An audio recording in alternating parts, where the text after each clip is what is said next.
नमस्कार. आज मी तुम्हाला गुडघ्याच्या सांधेरोपण शस्त्रक्रिया म्हणजे टोटल नी रिप्लेसमेंट सर्जरी नंतर करावयाच्या सगळ्यात महत्त्वाच्या व्यायामाबद्दल सांगणार आहे.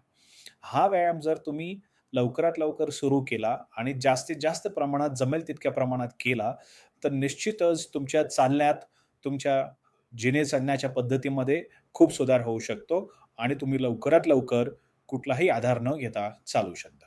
चला तर मग बघूया आता. गुडघ्याच्या शस्त्रक्रियेनंतर अगदी दुसऱ्या दिवसापासून तुम्हाला तुमचे दोन्ही पाय बेडच्या कडेला सोडून बसता येऊ शकतं, या व्हिडिओमध्ये दाखवल्याप्रमाणे. आणि हे करताना तुम्ही जर तुमचे गुडघे काटकोनात वाकवले, म्हणजे सरळ 0 अंशापासून ते काटकोनापर्यंत वाकवले आणि हा व्यायाम पुन्हा-पुन्हा केला, तर त्याचा निश्चितच तुम्हाला चालण्यासाठी फार उपयोग होऊ शकतो. हा व्यायाम पुन्हा-पुन्हा केल्याने तुमच्या मांडीच्या स्नायूची ताकद वाढते आणि त्याची चालताना तुम्हाला खूप मदत होऊ शकते. म्हणून ह्या व्यायामाकडे जास्तीत जास्त लक्ष देणं गरजेचं आहे.